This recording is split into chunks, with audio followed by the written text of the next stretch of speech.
Welcome to Spotlight, where artists get a chance to shine and express what's on their mind. Today, we have a special treat for you, otherwise known as Toronto's favorite spice, Alicia Cinnamon. Thank you for having me. Really, what is your story? I know that you have the... Tell us a little bit more. I know we've seen you in action in the community, but what's your stories and your songs? I believe as an artist, there's a difference between being an artist and a singer. And so for me, I'm an artist because I use my words to create art. I don't sing other people's stories. It's my story, so it's very real. So it's one of those things where not every song is going to be like a top 100 track because it's so personal. My music is very therapeutic to me, so when I write, it's my way of, some people go to the gym, some people do boxing. This is my way to just release all the stress or express whatever happiness I'm going through, whatever emotion I'm going through at the time. And so for me, as an artist, for me, songwriting is very crucial. I feel like even if you take a piece from somebody else, I feel as a true artist, writing your own stuff is very important.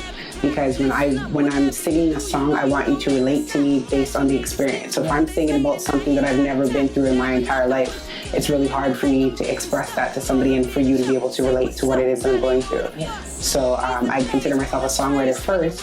That's where I started. I started writing poetry. My first song I wrote when I was in grade 3. So it's called Moving and Grooving. Talking about being on the swing and everything. I like that. So it was, and I have I had drawers just full of songs. My agendas were full of little scrap piece of papers, napkins. I don't throw away paper. So that was really important for me to express myself as an artist, and then just really understanding my sound.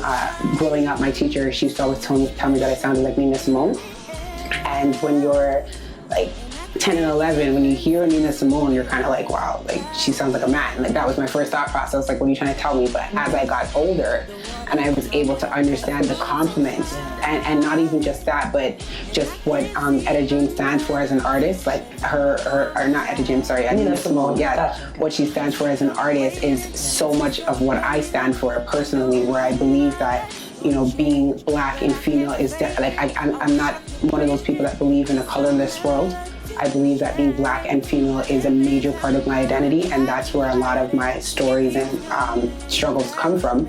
So as an artist, I like to talk about that. It doesn't necessarily have to be a bad thing, but it is who I am, and I don't want to pretend like I'm, I don't see color, or I'm not a female or whatever. No, color is a beautiful thing, and this is a part of our story, and this is a part of who I am. So. Beautiful. What song are you going to share first? I'll do some Etta James. I'd rather go blind. It's one of my favorites. And are we going to get a little original as well? Sure. I'll do. I have a new song that I'm promoting. It's actually called "Singing the Blues." So that's my latest single that's coming out. So I'll be a little verse of each. So here's Etta James. Something told me it was over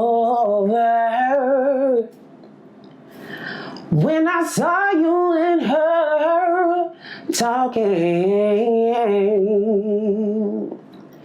Something deep down in my soul said, cry, girl. When I saw you and that girl walking around.